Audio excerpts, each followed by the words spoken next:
National लोक कल्याण party ने मंगलवार को दिल्ली प्रेस क्लब में आयोजित एक प्रेस कॉन्फ्रेंस के दौरान आगामी दिल्ली विधानसभा चुनाव में सभी 70 सीटों पर चुनाव लड़ने की अपनी महत्वपूर्ण राजनीतिक घोषणा की, जिसने राजधानी के राजनीतिक परिदृश्य में एक महत्वपूर्ण क्षण को चिन्हित किया।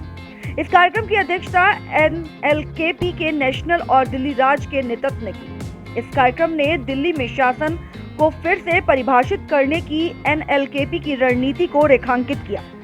इन घोषणाओं ने दिल्ली से परे NLKP की राजनीतिक महत्वाकांक्षाओं को और मजबूत किया, जिसमें पंजाब में विस्तार करने और प्रमुख गठबंधन बनाने पर ध्यान केंद्रित किया गया। NLKP दिल्ली विधानसभा चुनाव में सभी 70 सीटों पर चुनाव लड़ेगी और 2027 में पंजाब विधानसभा चुनाव के लिए अपने उम्मीदवार उतारेगी। NLKP ने आधिकारिक तौर पर नेशनल पैंथर्स पार्टी के साथ राजनीतिक गठबंधन किया है। शिरोमणि अकाली दल ग्लोबल SADG मूल रूप से गुरुद्वारा चुनाव पर केंद्रित संगठन है। NLKP के सिद्धांत सर्बत दा भला सभी के लिए कल्याण का आधार है। दिल्ली विधानसभा चुनाव को लेकर तमाम रणनीतियाँ तमाम पार्टी के लोग बना रहे हैं और अभी आपने देखा कि किस तरीके से दिल्ली सरकार के लेकर जो गर्मा गर्मी चल रही है।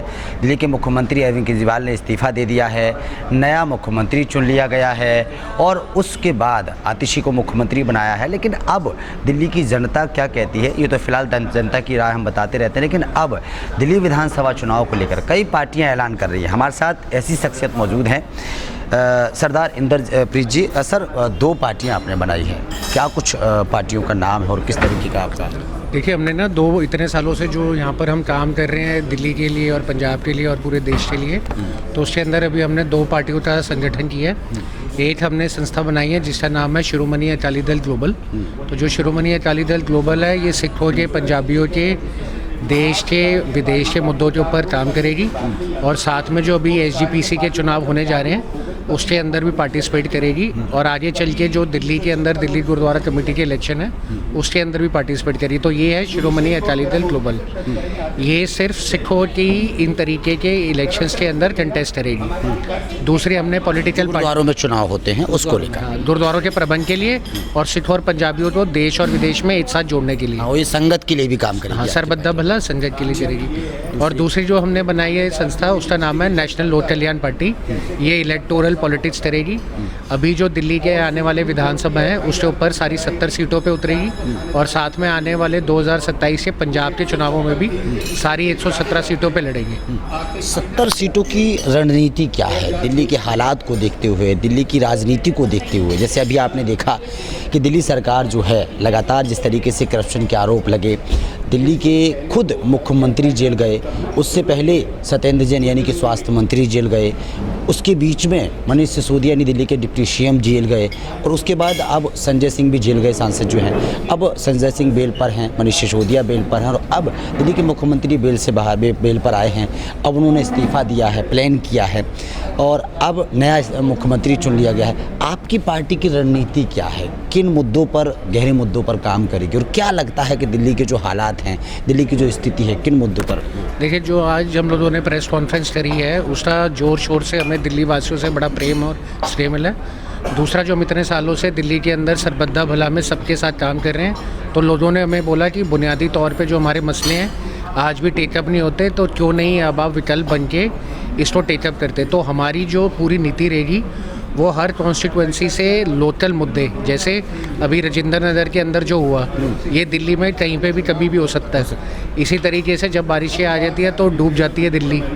अभी सर्दियाँ आएंगी तो उसके अंदर पॉल्यूशन आएगा तो घुटन से होएगा। तो ये जो बुनियादी तौर है, इनको करप्शन से ज़्यादा बुनियादी तौर के जो मसले हैं उसको हम लोग लेके आए हैं। तो हम लोग बिल्कुल इस तरीके से हर दिल्ली वासी की जो बेसिक ज़रूरतें हैं उनको टेकअप करेंगे। लेकिन दिल्ली सरकार लगातार पोल्यूशन को लेकर लड़ाई लड़ती रहती है और बारिश को लेकर, अगर बारिश जब होती है तो पानी निकासी को लेकर भी कहीं ना कहीं लगी रहती है। इससे क्या सहमत नहीं है आप? देखिए, मैं तो देख रहा हूँ कि इतने सालों से पहले कांग्रेस रही, फिर उसके बाद BJP रही और फिर ये रहे, तो जितनी भी सरकारें आगे चली गई तो दिल्ली की बेसिक ज़रूरतें तो वहीं की वहीं खड़ी हैं। तो हम लोगों ने उल्टा चले हैं कि जो चीज़ें 70 साल में बनी बट इम्प्लीमेंट नहीं हो पाई, एक तो वो लेके आएंगे और नए विकल्प के अंदर किस तरीके से और बेहतर सुविधाएं दिल्ली वासियों को दे सकते हैं वो लेके आएंगे। तो आज आपने प्रेस कॉन्फ्रेंस की है, किस तरीके का कैंपेन आप क्षेत्र में जाके विधानसभाओं में जाकर करेंगे? हम लोगों ने जो अपना दिल्ली का कैंपेन बनाया है, जो हम पहले 4.5 साल से भी चला रहे हैं, वो है बोल दिल्ली बोल। तो बोल दिल्ली बोल के अंदर दिल्ली वाले अपने आप सब कुछ बोलेंगे। तो अगले हफ्ते हम एक नया विकल्प लेके आ रहे हैं जहाँ पे पार्टी मैनिफेस्टो नहीं बनाएगी, ना ही पार्टी कैंडिडेट चुनेगी। तो पहली बार हम जनता को बोलेंगे कि भाई अपना प्रतिनिधि तुम खुद चुनो और अपने इलाके के मुद्दे तुम खुद रखो, और किस तरीके से तुम्हें लगता है कि दिल्ली को एक बेहतर दिल्ली दिल वालों की बना सकते हैं, ये भी आप बताओ। तो हर तरफ 100% पार्टिसिपेशन जनता की आ जाएगी। लेकिन दिल्ली में जो राजनीतिक गर्मागर्मी देखने को मिल रही है, दिल्ली के मुख्यमंत्री अरविंद केजरीवाल इस्तीफा देने से पहले वो ये कहते हैं कि मैं 2 दिन के बाद इस्तीफा दूंगा, लेकिन उससे पहले मैं जनता से एक बात बोलना चाहता हूँ। जनता मुझे जब विधानसभा चुनाव में चुनेगी मुख्यमंत्री के रूप में, तब मैं कुर्सी पर बैठूंगा। क्या मानते हैं, जनता सुनेगी? मुझे लगता है कि वो तो बिल्कुल उल्टा ही चल गए हैं। पहले तो जिस पार्टी के खिलाफ वो करप्शन से आए थे, उनके साथ ही मिलके लोकसभा के अंदर उन्होंने अलायंस में चुनाव लड़े। अगर इतना ही अपनी आइडियोलॉजी थी तो इस तरीके का गठबंधन नहीं होना चाहिए था। दूसरा, आज भी आप देख रहे हैं कि जिस चीज़ के लिए आए थे वही आमद उन पे लगी है। बट वही तोहमत के अंदर सवाल यह है कि दिल्ली की जनता चाहती, तो दिल्ली की जनता तो ईमानदारी से या करप्शन से लेना देना नहीं है। दिल्ली की जनता तो जो बुनियादी तौर पे उनके परिवार डेली मुसीबतें झेलते हैं, उससे लेना देना है। तो मुझे लगता है कि इनकी जो सोच है बिल्कुल ही उल्टी चल रही है और ये जनता को पीछे रख के अपने मंसूबों को आगे रख के चल रहे हैं। लेकिन फ्री की जो योजनाएं हैं इंद्रप्रीत जी, क्योंकि दिल्ली वासियों को फ्री की योजना से बड़ा लाभ मिलता है और वो वोटिंग भी उसी तरीके से करते हैं, तो फ्री की जो योजनाएं हैं उनको कैसे आप सिस्टम रखेंगे दिल्ली सरकार की तरफ से? चाहे 1000 रुपये महिला को देना हो, चाहे बस फ्री हो, पानी फ्री हो, बिजली फ्री हो, तो इन सब चीज़ से कैसे आप दिल्ली की जनता को जागरूक करें? हम लोगों ने दिल्ली की जनता पे छोड़ दिया है कि क्या तुम्हें फ्री चाहिए या तुम्हें बेहतरी चाहिए। तो जो हमने ये सिस्टम बनाया है कि दिल्ली की जनता खुद मुद्दे बताए और खुद अपने अपने इलाकों से रिलेटेड मुद्दे बताए, दिल्ली के मुद्दे बताए।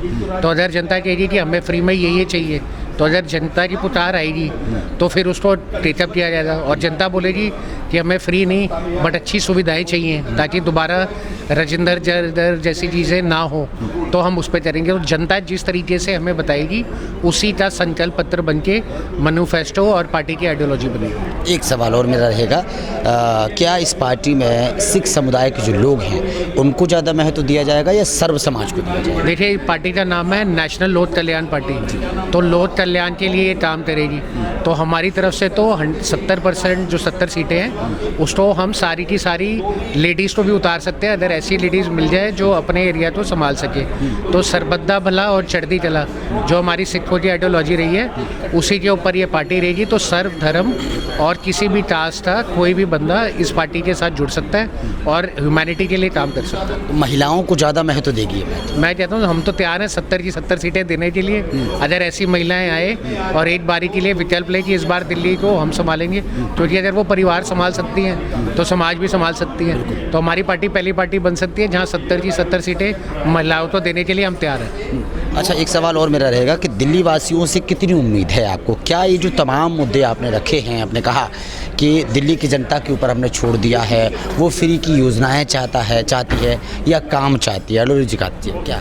तो उसके अंदर ये है कि पहले तो हमारे जितने भी टीम के मेंबर हैं कोई भी पॉलिटिकल बैकग्राउंड से नहीं है और कोई पॉलिटिशियन नहीं है, सारे आम लोग हैं, आप सामाजिक लोग हैं। सारे सामाजिक लोग हैं। तो सारे सामाजिक और प्रोफेशनल लोग हैं, तो जो उनका तजुर्बा रहे और जो उन्होंने ज़मीनी तौर पे काम किया है। तो आज पार्टी नहीं है बट लोग पुराने हैं और कई तो सीनियर सिटीज़न हैं। तो दिल्ली की बेसिक प्रॉब्लमों से और दिल्ली वासियों का दिल उनमें धड़कता है। तो जब वो लोग आएंगे तो उस तरीके से जो माहौल बनेगा, उस माहौल के अंदर आने वाले टाइम में आप देखेंगे कि दिल्ली की जनता ने जो हमें प्रोत्साहन देके बोला है कि आप ही पार्टी बनाओ, वही फिर हमें जिताएंगे भी। एक सवाल और मेरा, दिल्ली का जो चुनाव अब आ रहा है विधानसभा का, तो बड़ा पेचीदा चुनाव है, क्योंकि उससे पहले चुनाव से पहले ही मुख्यमंत्री चेंज हो जाना, माहौल वैसा हो जाना है ना।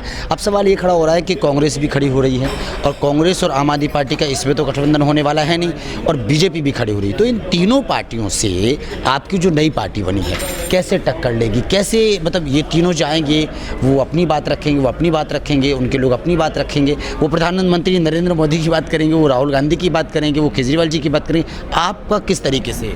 मैं ये बताना चाहूँगा कि जो इतनी सारी पार्टीज़ बड़ी हैं और नेशनल लेवल की हैं और दिल्ली कैपिटल है, हम उनको रिसोर्सेज के हिसाब से और पैसे के हिसाब से तो टक्कर दे नहीं सकते, बट हम दिल्ली वाले को दिल से अपने साथ लेके चल सकते हैं। हम प्रतिनिधि दिल्ली वालों को खुद ही मौका दे रहे हैं कि जो कभी भी किसी पार्टी ने तुम्हें अपना प्रतिनिधि देने का मौका नहीं दिया और तुम्हें नहीं बोला कि तुम अपना मैनिफेस्टो बनाओ, तो ये मैनिफेस्टो की प्रतिक्रिया और ये नेता जो अपने चुनना है उसी प्रतिक्रिया कैंडिडेट को पहली बार दी जाएगी। और इसमें मैं आपके चैनल के थ्रू एक और चीज़ बताना चाहूँगा कि पहली बार हमने एक सिस्टम लेके आए हैं जिसके अंदर हर कॉन्स्टिट्यूएंसी से एक एक बंदा नॉमिनेट कर सकता है किसी को भी। तो अगर समझ लीजिए एक कॉन्स्टिट्यूएंसी विधानसभा से 10 लोग नॉमिनेट हुए, हम इलेक्शन से पहले उन 10 लोगों का संवाद और एक ओपन पब्लिक डिबेट करवा देंगे। तो जो वो कॉन्स्टिट्यूएंसी के लोग हैं वो खुद देख लेंगे कि कौन कितने पानी में है। तो कल तो कोई हमसे आके ना पूछे कि आप किस चीज़ की गारंटी दोगे, क्योंकि उनका नुमाइंदा उन्होंने ही चुना है। तो हम इस तरीके से आ रहे हैं और साथ में हम लोगों ने एक दिल्ली अलायंस के नाम से अपना अलायंस का प्लेटफॉर्म बनाया है, जिसमें बड़ी पुरानी पार्टी है पैंथर्स पार्टी, उनके साथ भी हमने सहयोग कर लिया, जम्मू कश्मीर की, तो उनके साथ हम लोगों ने अलायंस कर लिया है। तो इसी तरीके से लोकल इनके साथ करने के बाद क्या जो दिल्ली की और भी छोटी छोटी पार्टियां हैं उनसे भी अलायंस होने की उम्मीद है? दिल्ली की कोई भी पार्टी जो इंटरेस्टेड हो दिल्ली में काम करने के लिए और समाज के लिए और सरबद्दा भले के लिए, वो कोई भी हमारे साथ जुड़ सकती है। साथ में कोई भी NGO जैसी संस्थाएं हैं जो अपने अपने क्षेत्र में अच्छा काम कर रही है, वो भी हमसे जुड़ सकती है। और कोई भी ऐसा संगठन जो दिल्ली के बारे में दर्द रखता है वो भी हमसे जुड़ सकता है। अगले हफ्ते हम लोगों की दिल्ली में बहुत बड़ी प्रेस कॉन्फ्रेंस होने जा रही है, जिसके अंदर ये नया विकल्प मैनिफेस्टो था, कैंडिडेट नॉमिनेशन का, उसके बाद अलायंस था, पब्लिक के सामने लाया जाएगा। तो मुझे लगता है आज तक के इतिहास में दिल्ली के कभी नहीं आया। दिल्ली की जनता से कोई अपील आने वाले विधानसभा चुनाव को लेकर या दिल्ली में जो चुनावी सरगर्मियां हैं उसको लेकर? मैं दिल्ली की जनता को सिर्फ एक ही बात कहना चाहूँगा कि आप लीडर ना चुने, आप खुद लीडर बने। और अगर आप अपनी परेशानियों को निकालने के लिए खुद आगे नहीं बढ़ेंगे तो सबका आप हाल देख ही चुके हैं। तो ये बहुत अच्छा मौका है कि आगे बढ़ के अपनी प्रॉब्लम खुद आइडेंटिफाई करो, उसके आप जो नतीजे निकालने और जो तरीका निकालना है वो भी आप बताओ, और साथ में कैंडिडेट भी अपना दो। तो जो हमारी पार्टी है वो एक प्लेटफॉर्म तैयार करेगी कि जो दिल से अपने दिल्ली के लिए कुछ करना चाहता है और लोग उसको चाहते हैं, वो निपट होके हमारे साथ जुड़े और ज़मीनी तौर पे अपनी सीट निकालें। बहुत बहुत शुक्रिया आपका। तो सुना आपने, तमाम पार्टियों को लेकर यानी कि एक अलायंस बनाने की कोशिश की जा रही है और कहीं ना कहीं दिल्ली के विकास की बात की जा रही है। अब सवाल ये खड़ा हो रहा है कि दिल्ली में जो राजनीतिक गर्मियाँ चल रही है, सरगर्मियाँ चल रही हैं, उसको देखते हुए आने वाले विधानसभा चुनाव में जो नई पार्टी सरदार इंद्रप्रीत जी ने बनाई है, किस तरीके से ग्रोथ करती है, किस तरीके से लोगों के बीच में जाएगी, किस तरीके से छोटे छोटे कैंपेन करेगी, ये फिलहाल आने वाला वक्त बताएगा। और किस तरीके से लोगों को इस तरह से जागरूक करेगी कि हम आपके लिए काम करेंगे और किन किन कैटेगरी के लोगों को विधानसभा के लिए चुना जाएगा, यानी विधायक के लिए चुना जाएगा। और सबसे बड़ी बात, पार्टी ने महिलाओं की बात की है कि हम तो पूरी कोशिश कर रहे हैं, हम तो चाहते हैं कि अगर 70 सीटों पे, 70 विधानसभाओं में 70 सीटों पे अगर सारी महिलाएं खड़ी होती हैं तो हमारे लिए इससे बड़ा सौभाग्य की बात क्या होगी। अब फिलहाल तमाम जो पार्टियां हैं वो अलायंस करती हैं या नहीं करती हैं, और अलायंस करने के बाद भारतीय जनता पार्टी, कांग्रेस और आम आदमी पार्टी जो अब विधानसभा चुनाव में जोरों शोरों से तैयारी में लगी हुई है, उनको हरा पाएंगे नहीं हरा पाएंगे, ये फिलहाल आने वाला वक्त बताएगा। ये दिल्ली में विधानसभा चुनाव को लेकर बड़ी सरगर्मी देखने को मिल रही है, राजनीतिक सरगर्मी देखने को मिल रही है। इसी बीच दिल्ली में आगामी विधानसभा चुनाव होने हैं 2025 में, यानी जनवरी फरवरी में। उसको लेकर तमाम पार्टियां अपनी अपनी रणनीति बना रही हैं। अभी एक नई पार्टी लॉन्च हुई है, हमारे साथ उस पार्टी के दिल्ली प्रदेश अध्यक्ष हैं। सर, सबसे पहला सवाल मेरा है कि पार्टी का नाम क्या है और पार्टी कब से काम कर रही है और किस तरीके से काम कर रही है? मैं AK शर्मा, नेशनल लोक कल्याण पार्टी में हूँ। मैं प्रेसिडेंट हूँ यहाँ दिल्ली का। तो नेशनल लोक कल्याण पार्टी पिछले 4-5 सालों से दिल्ली में काम कर रही है, और उस काम में हमने ज़्यादा ये देखा, जितनी भी दिल्ली में लोकेलिटीज़ हैं वहाँ जाके हमने देखा बहुत प्रॉब्लम है। क्या प्रॉब्लम है? पानी इकट्ठा हो रहा है, कूड़ा साफ नहीं हो रहा, पानी नहीं मिल रहा लोगों को। जो दिल्ली के मेन मुद्दे हैं, स्केर्सिटी ऑफ वाटर, उन पर सरकारें काम नहीं कर रही। उन पे ये क्या रहे हैं? उन पे सरकारें काम नहीं कर रही उनको ध्यान नहीं दिया जा रहा। खाली सरकारें बनती हैं उस अपने स्वार्थ के लिए सरकार बनती हैं, वो अपना काम करते हैं और जनता के लिए काम कुछ नहीं करते। लेकिन देखिए हम क्या करेंगे, हम बेसिक जो नेसेसिटीज़ हैं लोगों की, जो बेसिक नेसेसिटी हैं लोगों की, उनको पहले ध्यान देंगे लोगों को। उनको असली बेसिक वो तो बिजली फ्री कर रहे हैं वो ठीक है, उनको महिलाओं को कर रहे हैं, जो भी आप कर रहे हैं, बट बेसिक चीज़ें उनकी जो नेसेसिटीज़ हैं उनको आप ध्यान नहीं दे रहे उनकी तरफ। सफाई हो गया, हैं सफाई हो गई, सफाई हो गई, अपना पानी का प्रॉब्लम है, ये सब मेन प्रॉब्लम है। जो जिसने सांस ही नहीं जिस आदमी को ठीक तरह मिले उसकी क्या लाइफ रहेगी। प्रदूषण को लेकर एयर पोल्यूशन बहुत है और ओवर पॉपुलेटेड हो रहा है दिल्ली इतना ओवर पॉपुलेटेड हो रहा है। पहले इतनी पॉपुलेशन नहीं थी, आप उस ओवर पॉपुलेशन को क्यों नहीं रोक रहे, उस पर क्यों नहीं आप उठा रहे। और दिल्ली की पॉपुलेशन बढ़ती जा रही है, दिल्ली के ऊपर लोड पड़ता जा रहा है, उस तरफ भी तो ध्यान दीजिए आप। तो ये 3 जो नेशनल पार्टियां हैं, कांग्रेस हो गई, बीजेपी हो गई, आम आदमी पार्टी हो गई, विधानसभा चुनाव में ये तीनों उतरेंगी। आप कैसे इन तीनों से बीच में टक्कर लेंगे और जनता को? देखिए हमारी पार्टी नई जरूर है, हम जो कर रहे हैं हमारा क्या है कि हमारा एक बोल दिल्ली बोल एक वो है, मुहिम है, बोल दिल्ली बोल। उसमें क्या करते हैं हम, आज पिछले 4-5 सालों से यही कर रहे हैं कि हम जगह जगह जाते हैं, हर लोकेलिटीज़ में जाते हैं, वहाँ लोगों की प्रॉब्लम को सुनते हैं और अंडरस्टैंड करते हैं कि क्या प्रॉब्लम है इनकी इस पर्टिकुलर एरिया में, और उस प्रॉब्लम को हम उसकी वीडियो बना के कंसर्न डिपार्टमेंट में भेजते हैं कि यहाँ ये प्रॉब्लम है, यहाँ सफाई नहीं हो रही, यहाँ पर ये कूड़ा इकट्ठा हो रहा है, यहाँ पर पानी इकट्ठा हो रहा है, यहाँ पर ये बिजली की प्रॉब्लम है, पानी की प्रॉब्लम है, ये जाके बनाते हैं और कंसर्न एमसीडी के अफसर को भी देते हैं, वो वीडियो विद लेटर देते हैं कि भी देखिए इस एरिया में हम गए थे और यहाँ ये प्रॉब्लम है, और उस प्रॉब्लम को सॉर्ट आउट करने के लिए हम जब तक वो सॉर्ट आउट नहीं हो उसके पीछे पड़े रहते हैं। हमारी पार्टी का यही पिछले 4-5 साल से यही काम कर रहे हैं। सर हैं जो पार्टी के दिल्ली प्रदेश संगठन मंत्री हैं। सर किस तरीके की तैयारी है पार्टी की, किन मुद्दों को लेकर पार्टी काम करेगी और क्या कुछ मोटो है पार्टी का? जी नमस्कार, मैं अरुण कुमार सिंह और नेशनल लोक कल्याण पार्टी का मैं संगठन मंत्री हूँ। और दिल्ली के मुद्दे और दिल्ली की तैयारी, चुनाव की तैयारी के लिए कहने का पहले मैं ये बता दूं कि पिछले 4-5 सालों से बोल दिल्ली बोल के माध्यम से हम लोग दिल्ली के अंदर काम कर रहे थे। तमाम जगहों पे जाना, हम लोगों ने दिल्ली को 3 तरह से कैटेगराइज किया था। एक जो पॉश इलाके जो हैं, दूसरा मध्यम परिवार के जो कॉलोनीज़ हैं, तीसरा स्लम एरिया है। इन तीनों जगहों पे हम लोग गए। तीनों जगहों की अलग अलग समस्या थी, अलग अलग समस्याएं थी, अलग अलग सुझाव था। तो हम लोगों ने जब समस्या आती थी तो उसको कहाँ से निदान करना है। जो समस्या नाली सड़कों की, नाली की समस्या थी, पानी की समस्या थी, तो हम लोग संबंधित पार्षद से बात करते थे। सड़कों और बाकी चीज़ों की थी, हम लोग विधायक से बात करते थे। लॉ एंड ऑर्डर की बात होती थी तो हम लोग सांसदों से बात करते थे और प्रयास करते थे कि इस चीज़ को मिटाया जाए। तो इस समस्या जो दिल्ली की सबसे बड़ी समस्या थी जो है वो 3 चीज़ की है। सबसे बड़ी समस्या जिसका जड़ कहते हैं वो है शुद्ध पानी पीने का, सांस लेने के लिए शुद्ध वायु और शुद्ध भोजन। यही 3 सबसे बड़ी समस्या है जो तीनों क्लस्टर के लोगों को ज़रूरी है, चाहे जो अभी तक नहीं मिली, चाहे वो स्लम के लोगों को शुद्ध सांस लेने के लिए वायु चाहिए, शुद्ध पानी चाहिए और शुद्ध भोजन चाहिए। इन्हीं 3 मुद्दों को ध्यान में रखते हुए हम लोग